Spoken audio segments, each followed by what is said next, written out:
Hi, I'm Susan Blaine. We're back with Leanne Lee from Harmony House doing some amazing work for women and children fleeing violence here in Ottawa, a second stage shelter, the only one in Ottawa.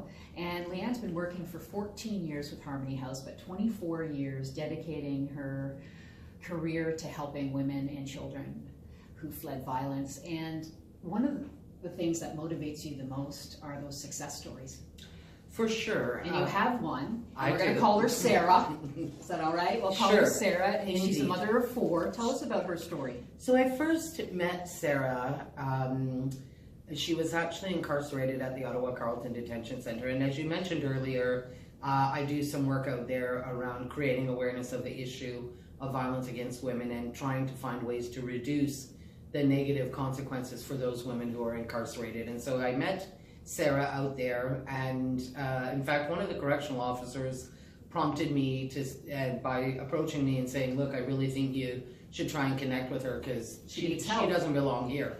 And she was trapped in the system, right? Indeed, trying she to was. flee with her children from a violent and abusive, and had paperwork. She was fleeing the country to go back to Mexico, and her husband had her at the very last minute, while she was actually on the airplane, he contacted the police and said that she had taken the kids against his permission.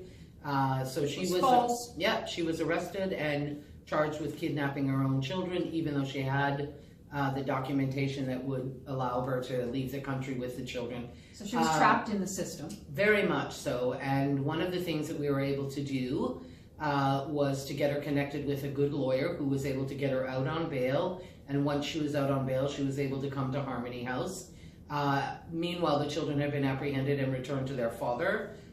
She had an existing custody order that indicated the kids were to be 50% of the time with him and with her. We worked with her for close to 2.5 years. And in that time, the children were back with her primarily. Rarely did he use his access to access the children and spend time with them. The only time he would ever try to do that is if he thought it could in some way negatively impact her. So she stayed with you. She was with Harmony House with her children. Yeah. And she took advantage of some of these support systems that we've been talking about. An amazing support system that Harmony House has developed over 30 years.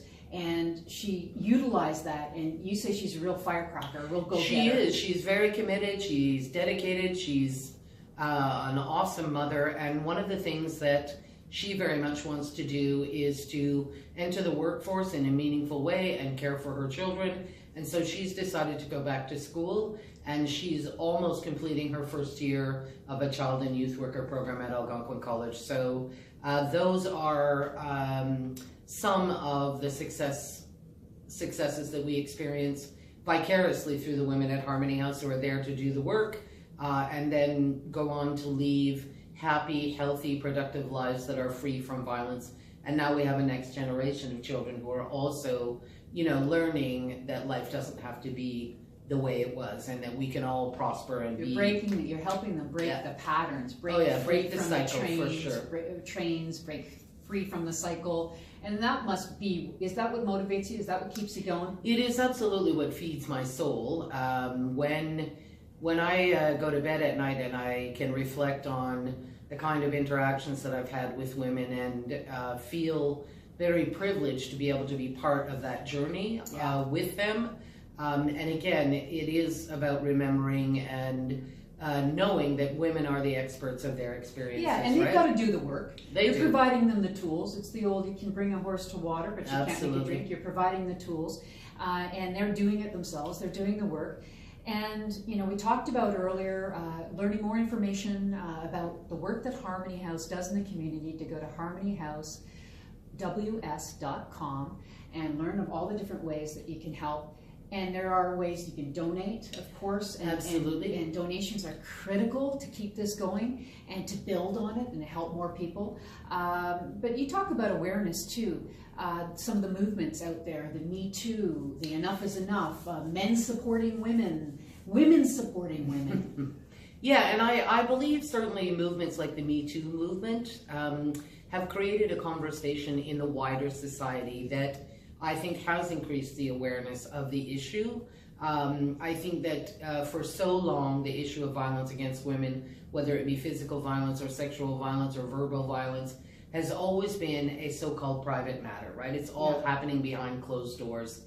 And I think that those kind of movements create a broader conversation for society as a whole to start to look at how can we change this? How can we actually end violence against women? How can we be part of the solution? And it's even just having conversations like this, It right? is indeed. Putting stuff like this out into the world, sharing it, having conversations when you get together with your girlfriends, men having conversations with each other. You have a great video on the website about men who are supporting, It's critical. against It's violence. critical to have the society as large recognize, the damage that violence against women causes, and have the society as a whole work to end violence against women. And that includes all of us. And, if you can't make a financial donation to Harmony House, or you can't volunteer your time, then you can have a conversation with the stranger on the bus about how, this is an issue, and it has to have a conversation for us to be able to move forward. Yeah, absolutely. If you're thinking about wanting to support and learn more, please check out their website, harmonyhousews.com. And if you're running an event and you're looking for a charity to support, I encourage you to consider Harmony House. They have a great event in February. If you can come out and support that, it's called the Red and White. The Red and White. Indeed, it's a fun time had by all. And for sure, very soon there'll be more and more information about that event up on the website. But just to give you a brief overview, it's just a really fun evening. We have silent auction items. We have an auctionista who is second to none. We had her last year for the first time, and I think she blew everybody out of the water. It's just a great time and a great cause. So have fun and feel and know that you're doing something to support this great organization within Ottawa that is it's a driver in that fight against violence against women and children. Thanks so much, Leanne. Thank you, Susan. Appreciate your time. I hope that you're inspired by what you're hearing here today, and that you reach out and help in some way. Thanks. Thank you.